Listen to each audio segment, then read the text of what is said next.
బొచ్చు కూడా కాదు. మనం ఎంత ఎగరగలమో అంతే ఎగరాలి. ఏమంటావు? Okay mister Wilson. నా మాట విని నెలకు ఒక్కసారైనా ఒక చిన్న అడ్వెంచర్ చేయాల్సిందే.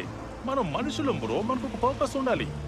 పైగా మనం డెడ్ పూల్. ప్లీజ్ ఆ మాట మాత్రం అనుకో. మనమేమి డెడ్ పూల్ కాదు. ఆ విషయాన్ని నేను ఎప్పుడో మర్చిపోయాను. సరే, వయసు అయిపోతుంది అనుకుంటే క్రేజీగా ఏదైనా చెయ్యి. కొన్ని సంవత్సరాల క్రితం నా ఫ్రెండ్ ఒకడు వాడి నిప్పల్స్ ని టైటానియం చైన్స్ తో పొడిపించుకుని వాటిని కిందకి వేలాడదీసి తన లింగం మామకి తగిలించుకున్నాడు. అరే నీ మొహం ఏంటి మాడిపోయిన ఊతప్పంలో ఉంది? ఈ రోజు నీ బర్త్డే గుర్తుందా? ఏంటి?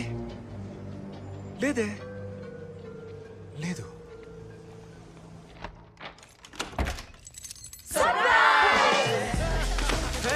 మీరు చాలా లక్కీ. నా చేతిలో గన్ను లేదు కాబట్టి మీరు అందరూ బతికిపోయారు.